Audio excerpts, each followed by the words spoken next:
Hello Internet, welcome to the channel. My name's Frankie, and in today's video we are doing our final tour of the Floki Wildlife Park. If you've been following along with this series, you will have seen everything here be built on the channel. And now we're going to have a little look, a walk around, and just see what it's like in its final form. So we're going to start by going down to the entrance and going into explore mode. This is basically a first person mode. See, I am now at the height of our guests. And we are starting by looking at the entrance, and it feels like a lifetime ago since we built this. And excellent. The first thing we see is a bin that's been kicked over. Okay, we need the security guards out here, I guess. We have two bathrooms here. This entrance is based on a small zoo in the UK in West Sussex called Drusilla's Park. It is a personal favourite of mine. It's a little family friendly zoo. It is quite small, but it is full of character. So I thought I'd base that entrance on that. It's a little crammed in here, isn't it? When we eventually got the aquatic pack on console, I was able to make this interior area look like a cave with all of these faux rocks. And here we have a boa constrictor. Let's see if we can actually see them without jumping up onto these stones like that. I can't seem to spy one so easily right now. But they're one of those animals that camouflage so well. I keep thinking one's there, but it's not. So they are quite... Oh, look, there we go. There's one coiled up on the side there. And is that another one there? Oh, yep, wrapped around the bamboo at the back as well. Very nice. And then to the left of them, we have the green iguana, I think. Yep, oh, hello. No need to search for these ones. He's right up front. And then we have the namesake of this zoo, and that is the tortoise. Floki Wildlife Park is named after my pet tortoise, Floki. He is my pride and joy, so that is where the name comes from. These were the first animals that we added to the zoo back when we first started it, and they are the exact same animals. We're currently at year 104, and I think one of the tortoises is 164 years old. So yeah, these guys have been here from the very beginning. You can see throughout here we have some conservation boards and stuff kind of sunk into the wall to allow for a bit of education and whatnot. Another destroyed bin. I really should have checked this before. Can I select it now? Oh yeah, I can. Look. Replace. Wonderful. Why have I got so little money? I guess that doesn't really matter because the zoo is finished now. Here we have a little direction sign that tells you where each thing in the zoo is, where each zone is, rather than each animal, because that would be a bit of a nightmare. We have the giant snails in here. I have no idea. Ah, there we go. Straight away. Looking chunky. Is this the poison dart frogs? Yes, it is. Oh, they just ended. They started a new one. Let's see if we can see any of these guys. I don't actually know where they're going to be hiding. I've never really paid much attention to these exhibits. Oh, is that one on the leaf? Oh, that's so tiny. Oh, that is adorable. Yeah. Okay, over here, I believe we have another type of iguana. I can't remember exactly what this guy is. It's a lesser something. But he is rather handsome looking, isn't he? We have a few of those in here. Getting these exhibits in early when you're building a zoo is really useful for making money quickly. In here we have the black and white ruffed lemur, of which we have taken one of the babies recently and taken them over to Primate Isles to kickstart the lemur population there. Here you can see inside their kind of sleeping area as well, and they have a bit of privacy up there, a climbable area that only they can access, somewhere for them to chill out. Behind us, just at the edge of the zoo, it's kind of a nice forested area as we enter the temperate hills over here. We do also have a picnic area. I'm going to be a little bit naughty and just run across the grass there.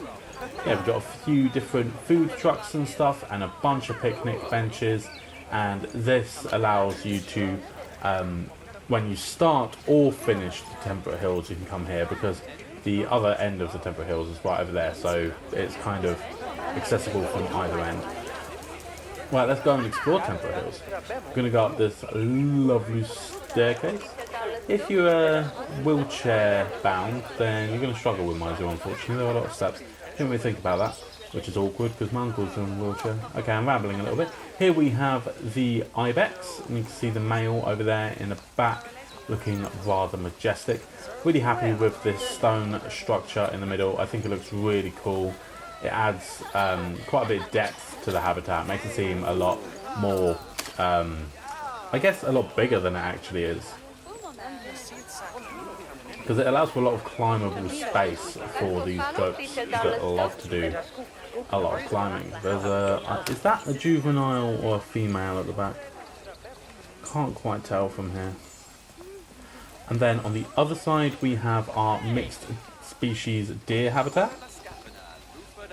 We have the European fallow deer and the red deer sharing this habitat, which I personally love the range of flowers and stuff that I got into this habitat. It looks like a lovely meadow that is kind of crawling down a hill and then ending in a barn. I'm quite happy with this habitat. These animals do cause me quite a lot of trouble though, because they're constantly mating, which is great for, oh, another bin, which is obviously great for conservation points and stuff, but you're always getting males maturing and then fighting the other males, which isn't great. In this habitat we have some American species in the shape of the pronghorned antelope and the American bison. This was a fun one to build because we made this little fence with a zone for just plants and stuff to grow kind of freely, but not too much, otherwise it'll obstruct your vision. Maybe this barrier should be made a little bit taller, because as you look through it, the top kind of blocks your vision a little bit.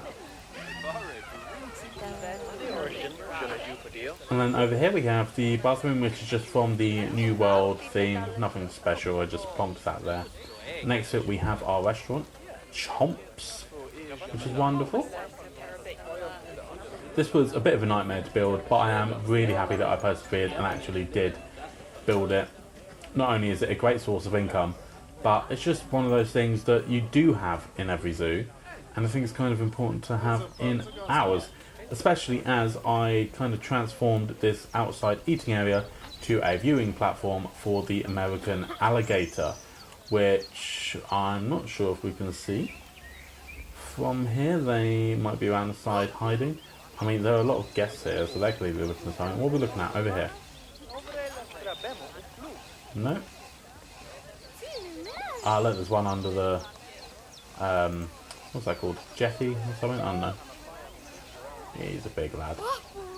I like the idea of not getting too close to those animals, giving them a bit of privacy. But there is another way to view them, and we will go and find that right now. As we come out here, we've got this bridge over our river that is being caused by this waterfall.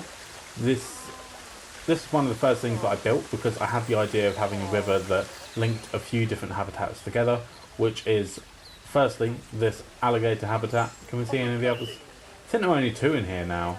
They did have babies for a long time, and then I decided to sell up as many as I could and put them on contraceptives, just because I was struggling to feed all the animals in the zoo, and that would bring down the cost a little bit.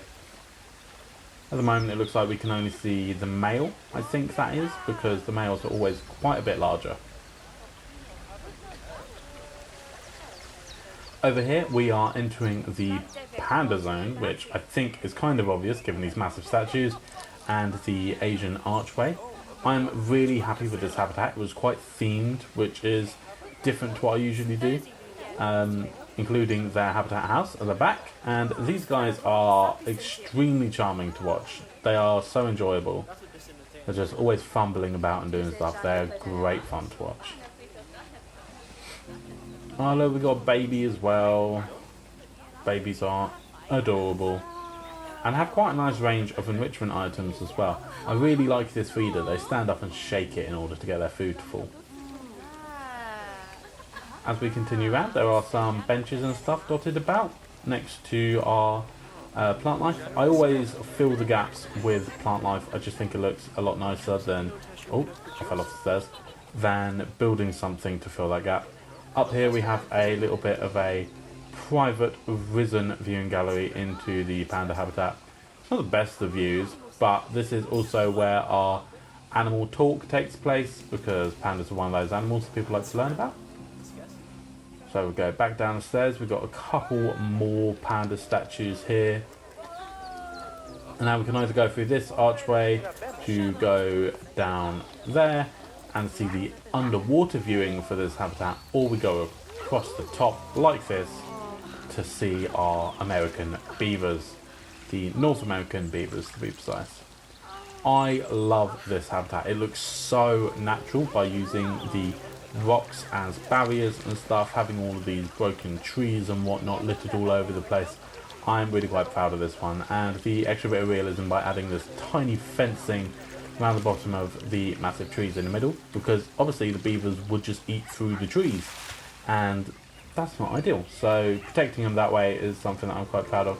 We will now go down the stairs to see the underwater viewing gallery, because obviously they are semi-aquatic, which is excellent for different viewing opportunities.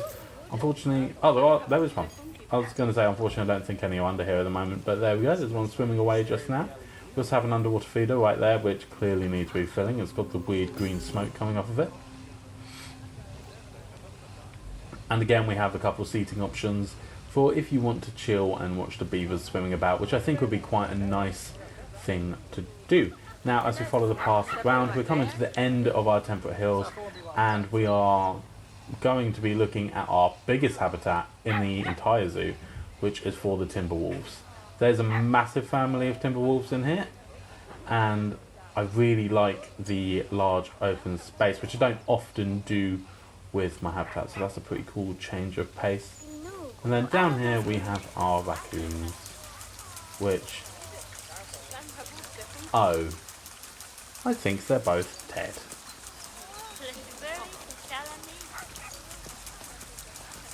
And he's just, yeah, okay, he's reacting accordingly. Oh, there's the vet. Okay, this is a little bit awkward. Okay, I'm going to have to replace those raccoons. Around here we have the Wolf Rock display area of, I don't know, I'm just saying words now. It's where we've got our education boards and stuff, and we've got another education talk here, which I think is just about to begin. We also have the food tray right here, so the animals will be coming nice and close to the viewing gallery. As a guest, it will feel like quite an intimate experience to get to see them feeding that close. Another kicked over bin. I need to hire new security guards. Oh wait, look, I'm in the minus for money. Okay, never mind. It's a shame about those raccoons, isn't it? Okay, the last of the temperate hills animals is this massive habitat here for the Californian Seon. This is one of the first habitats I built, and I'm still extremely happy with it. There's nothing over here at the moment for the underwater viewing gallery, but this underwater viewing gallery is quite nice. And we also have a few viewing domes which can be accessed through here. And then up here we have a seated area for an animal talk. It's quite busy up here given there's not an animal talk on, so I'm guessing some of the animals are quite close by. Oh, look, on the island in the middle. These guys are great for getting conservation credits. They seem to have quite a lot of babies, and they don't seem to inbreed. They seem to keep check of that themselves, which is excellent. I never expected to like these animals quite as much as I do, but they are very enjoyable. And they've been playing bowling with their skittles all in the water. Okay, so that's it for the temperate hills. We will now move on to, well, Africa's the closest, so I think we'll go to Africa. There is a central roundabout to the zoo where I popped some animal statues to represent that area of the zoo. So the temperate hills, we actually have a lot of statues for the animals in the temperate hills, so we're very fortunate there. But for Africa we actually have surprisingly few. Like the lion is one of the only ones that is the reward statue. Oh, and these giraffes. But I do really like these elephant statues, the wooden ones. They are lovely. Okay, now we will go to the African area, and first up we have the Egyptian fruit bats, and I am really happy with this walkthrough exhibit. I just think it is so thematic. I really like the night sky created by sinking into little domes and stuff, and I just really enjoy watching the bats flutter about. And these are one of those exhibit animals that mate like crazy and can be sold pretty quickly as well. And yeah, I'm really happy that we've got the Twilight pack, because this area is just one of my favourites in the entire zoo. Especially with these massive mushrooms. I mean, how cool is that? Now we'll come out the other side. Again, like I said, the kind of open areas are always filled with these plants and stuff, and they normally fit the theme of that part of the zoo.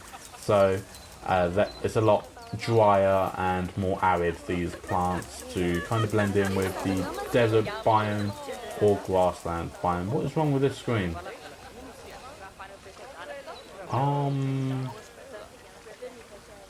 Okay.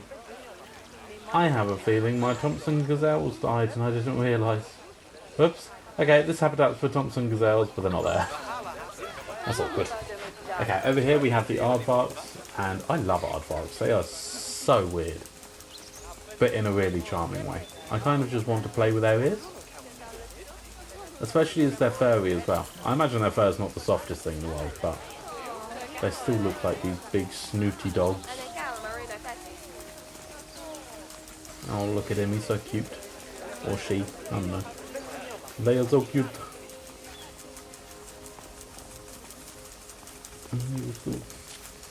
Oh. Okay, and next to them we have the common warthogs, who have just had a new batch of babies. Oh, I didn't know about that. That's adorable. Yay. I quite like this habitat. Very rocky. I don't normally do this much with the rocks if they're going to be sunk into the ground like this, but I thought I'd mix it up and use loads. And I think it's quite effective. Oh look, the baby's playing in the mud.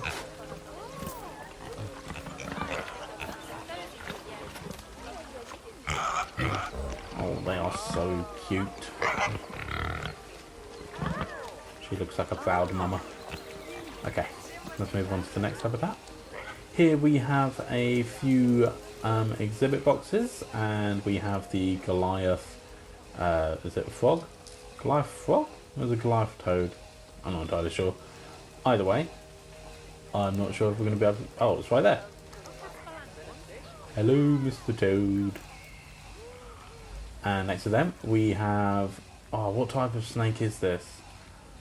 The Bitis arietans. Yes. Definitely that. I don't know what this snake's called. Here's one hiding under that rock. And there's probably another one in here, because I tried to keep two of each animal. Oh, they could be up on a side, couldn't they? Up in the rocks like the python was. Not python, the boa. Can't seem to spot the other one, but that's okay. I'll let the keepers cleaning, that's good. Over here we have... Okay, we did have something in here. Oh, this is awkward. What was in here? Okay, the Goliath beetle. But they have all died out, apparently. I really should have checked these things before doing this tour. Okay, but next to them we have some pink tarantulas, which I am no fan of spiders.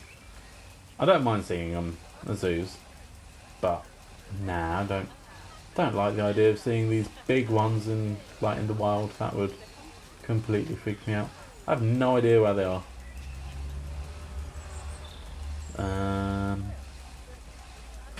Where are you? Let's tap on the habitat to actually just go and see one.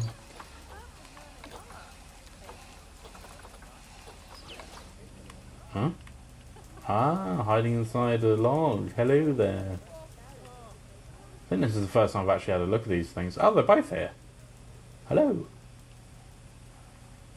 Ugh, creepy. Okay. Right, let's get back into first person mode. Explore mode. There we go. And here's the first habitat I built for our African section, and that is for the Nile monitor. They're having a lovely little swim. Ooh. Oh, we just missed the animation of him trying to bite the sack. It's a shame. Oh wait, he's doing it again. Ooh, there we go. Sounds like an animal talk is going on. And I'll be honest, I have no idea where that is. Over here we have the African elephants. And I do really like this habitat. It's so wide and open, and you get such a decent view from all angles of the elephants. And they've got this lovely waterfall in the middle and a big kind of imposing house at the back. It really helps to shape this habitat. Oh. They're also just adorable and really nice to watch.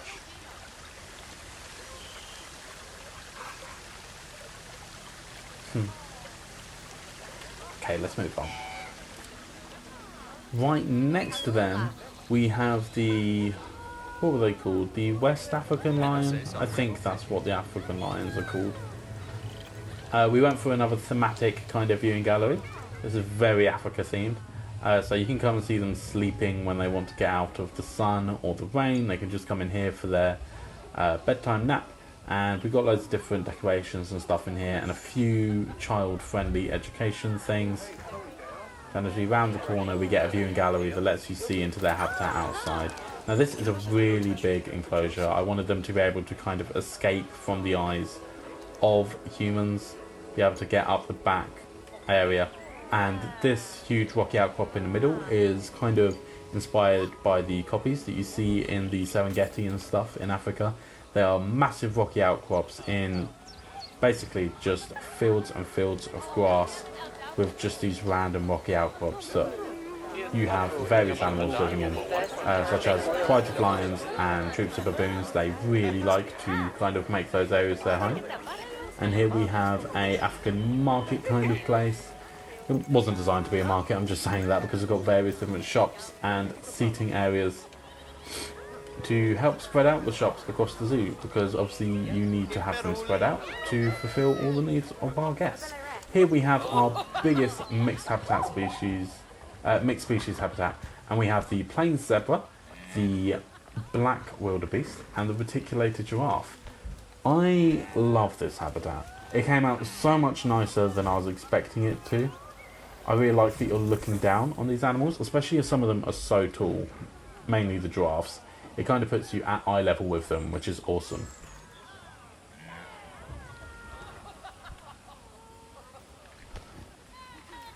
And it's feeding time as well, which is lovely.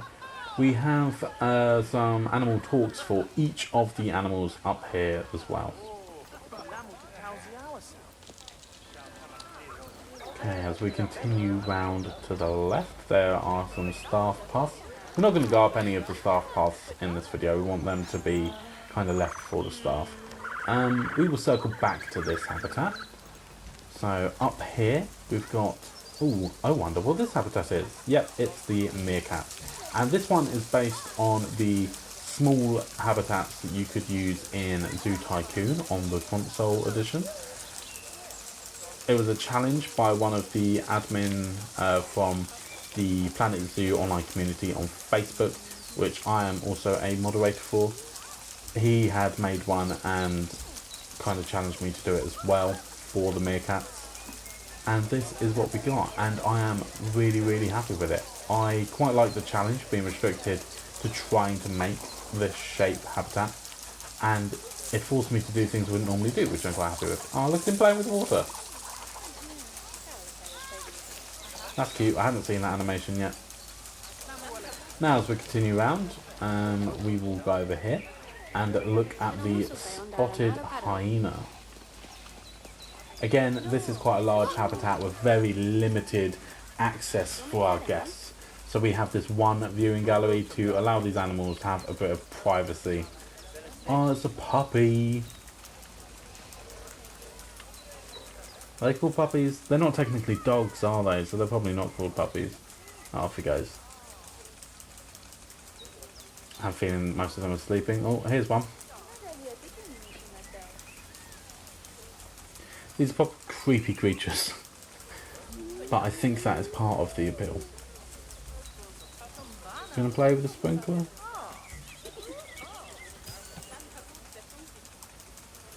Yeah. Okay, we will leave them be and move on to the next kind of dog, but this one actually is a dog, and that is the African wild dog, or African hunting dog, or the painted wolves, whatever you want to call them. And these guys are just like the hyenas in the fact that they have large family groups, and in the wild they would normally live in burrows and stuff in order to protect their young. So under this mound is an underground cave that I made for them to sleep in. And just like when I went to London Zoo, these guys are kind of hiding. Oh, there we go. Excuse me, I'm looking. Oh, let's have a little swim. There are quite a few in here, but clearly they're tired, so they're all asleep underground. Okay, now we'll come back to that habitat I said we'd go back to, and that is for the common ostrich and the springbok. See the springbok over there, and we are lucky enough to have entirely albino ostriches. I got one from... Oh wait! That is our first black and white ostrich in this zoo. Oh, 2 of them. Amazing. Yeah, we got a albino ostrich as a reward for a community challenge a while ago, so I thought it might be fun just to get a white ostrich of the opposite sex in order to start this habitat. And we've just had loads of albino babies as well, which has been rather cute. I mean, look at the babies. They are adorable. Oh dear. They're fighting. Okay, and that is it for the Africa section. So we will start to head back to the main part of the zoo. And this building just behind the Thompson Gazelle habitat, which is currently empty, is our gift shop. Now, this is something that can be a little bit finicky because gift shops just are a bit finicky in this game. But it appears as though they have fixed the issues because I haven't had to delete it and replace it this time. This was a lot of fun to create, just placing decorations everywhere. The Twilight Pack in particular really helped because we've got these massive paper mache animals, which I think is really cool. And just hanging posters up all over the place as well really adds to the feel of it. And even if things can't be bought, it's good to put them on shelves, like these pots and the fan and stuff from the Indian, African and East Asia theme. They really help to just bulk out this shop and make it seem like a real living thing. Along with this massive elephant statue, the statues can also help to fill some space, just like these ones on top here. And upstairs we did have a coffee shop, but it is no longer there just because it had very little demand and it was losing money because there were so few guests going to it. Now the last section of the zoo, represented by these wonderful animals, is our Winter Wonderland. It's a very small portion of the zoo. We don't have many animals here, but it is very thematic. It is all snowy. In here we have the Arctic... Oh, I'm in the habitat. Oops. Over here we have the Arctic foxes, and can't see any right now. Where are those guys looking?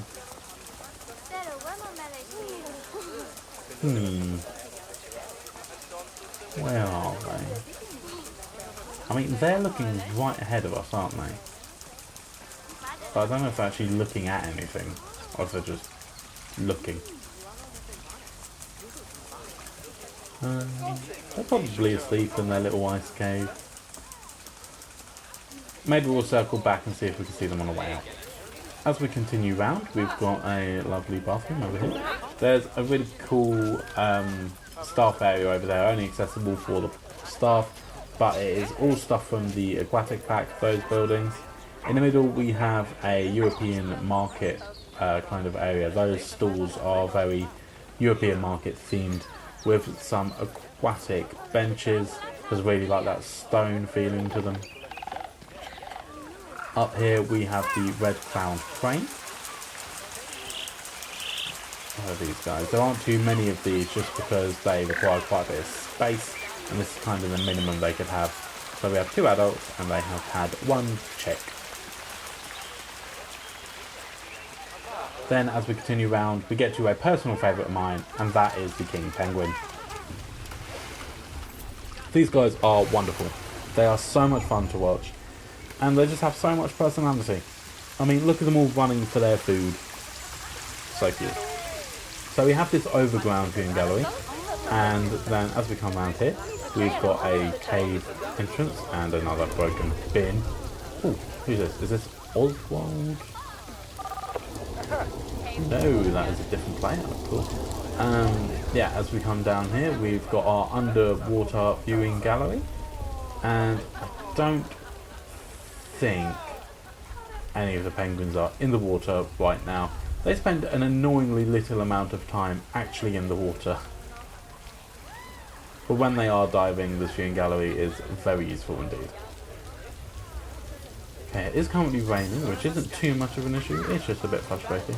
Over here we have our tiger, and I love this viewing gallery. I'm quite happy with it, the basic shape of it, and I quite like this bit in the middle with the 2 interactive education things for our kids, and then the tiger posters and the statue in the middle. Get out of the rain a little bit, and we get to peer into this absolutely beautiful habitat. In my opinion, it's so lush and full of plant life and stuff, and look, this guy's enjoying a swim. This is the Siberian Tiger, because obviously they live in a much colder climate than our other one, which is the Bengal Tiger, so it fits into this area perfectly. These guys are always having cubs, and it's a great resource for conservation credits. So just you that we can see at the moment. For now it appears to be so.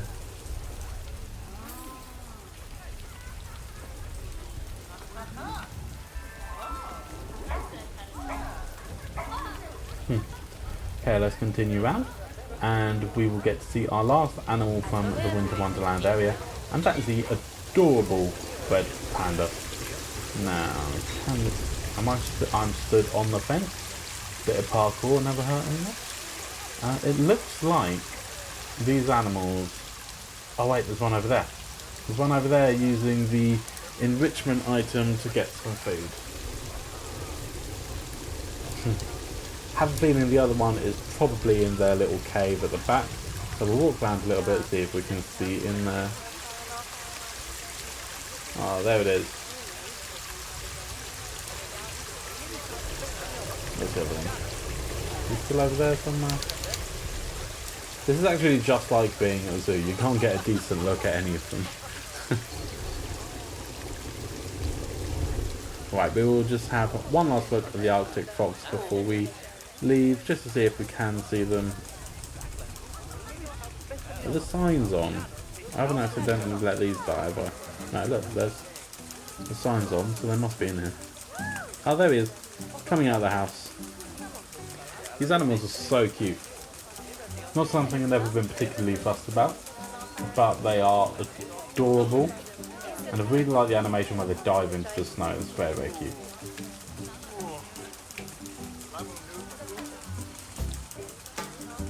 Having a little roll about on his back. Adorable. Okay, so I believe that is it. This is Floki Wildlife Park in its full form. We have visited every habitat in this video, and I gotta say, I'm really happy with this zoo. For only my second project on console edition, my second ever complete zoo, I'm really happy with it. If you would like to have a look around it yourself, have a little play, it is now available in the console edition workshop.